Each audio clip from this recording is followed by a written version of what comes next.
नमस्कार. इंटिग्रेशनचे काही simple examples solve करणार आहोत. सिंपल फॉर्म्युल्यांची लिस्ट, बेसिक फॉर्म्युल्यांची लिस्ट दिलेली आहे. त्यावरून ते फॉर्म्युले यूज करून आपण ही एक्झाम्पल सॉल्व करायचे. एखाद दुसरा फॉर्म्युला त्या लिस्टमध्ये राहिला असेल तर एक्झाम्पल सॉल्व करताना मी तो सांगेन. तुम्ही तसा त्या लिस्टमध्ये ॲड करत जा आणि ती लिस्ट पाठ करत जा. हे सिंपल आहेत अगदी आत्ताचे एक्झाम्पल्स आहेत. ती झाल्यानंतर आपण काही मेथड्स वगैरे शिकणार होतो ना, त्या याने एक्झाम्पल सॉल्व करायचे. सो पहिलं आपण जस्ट डायरेक्ट अल्जेब्राइक किंवा ट्रिग्नोमेट्रिक एखादं एक्सप्रेशन असेल तर त्याचं इंटिग्रेशन कसं काढायचं युझिंग बेसिक फॉर्म्युलेज. तर फर्स्ट एक्झाम्पल इज इव्हॅल्युएट असं दिलेलं असतं. इनडिफायनाइट आहे त्यामुळे आपण इथे काही लिहित नाही, नुसतं असं एक साईन काढतो. इव्हॅल्युएट अल्जेब्राइक एक्सप्रेशन आहे 2x³ - 5x + 3/x + 4/x raised to 5 dx.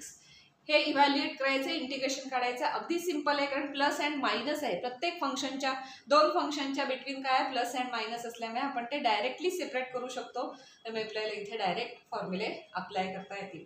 So plus minus वगैरे असल्यामुळे आपण लिहू शकतो direct. That implies integration of this first function 2x³ dx minus integration of 5x dx separate करता येतं plus integration of 3/x dx plus integration of 4/x raised to 5 dx. Because plus minus sign U आणि V असेल तर असं separate करता आलं नसतं. U dot व्हीला नाही येत, त्यासाठी रूल आपण बघितलेला आहे यू डॉट व्हीचा. तर आता प्रत्येक याच्यासाठी आपण फॉर्म्युले अप्लाय करू. कॉन्स्टंट असेल तर कॉन्स्टंट बाहेर काढता येतो, माहिती आपल्याला. सो इथे 2 इज कॉन्स्टंट, तर 2 बाहेर घेतला.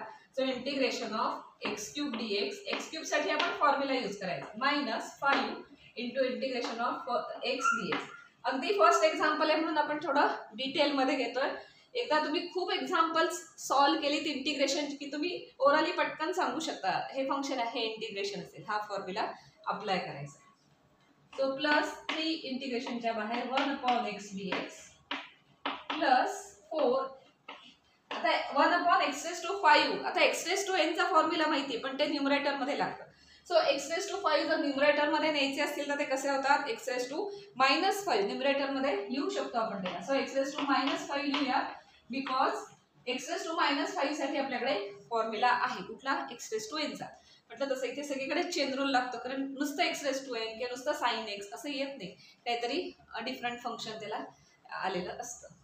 सो आता आपण सगळ्यांची डायरेक्ट इंटिग्रेशन घेऊया which is equal to 2 into x³ चं integration x raised to n च्या फॉर्म्युल्याने येणार. x raised to n चा फॉर्म्युला आठवा काय तो x raised to n म्हणजे x raised to n + 1 म्हणजे 3 + 1 म्हणजे x raised to 4/4 plus c. ह्या सगळ्याला प्लस c येणार आहे पण सगळीकडे प्लस मायनस असल्यामुळे c हा कॉन्स्टंट आहे, अननोन कॉन्स्टंट आहे. त्यामुळे सगळे c ऍड करून किंवा c1 c2 c3 ऍड केले आणि मग फायनली एकदा डायरेक्ट c लिहिलं तरी चालतं. त्यामुळे लक्षात ठेवा की प्रत्येक वेळेला इंटिग्रेशनला इथे +c असं लिहत बसायची गरज नाही कारण हा c अननोनच आहे.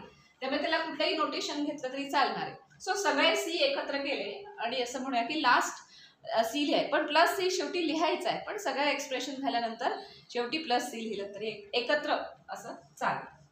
सो -5 इंटू x चं इंटिग्रेशन काय असणार? x raised to 1 आहे ना, so x raised to 2/2 so x²/2 plus c आहे तो प्लस c शेवटी देणार. 3 इंटू 1/x चं इंटिग्रेशन काय? इथे डायरेक्ट फॉर्म्युला आहे 1/x इज log x.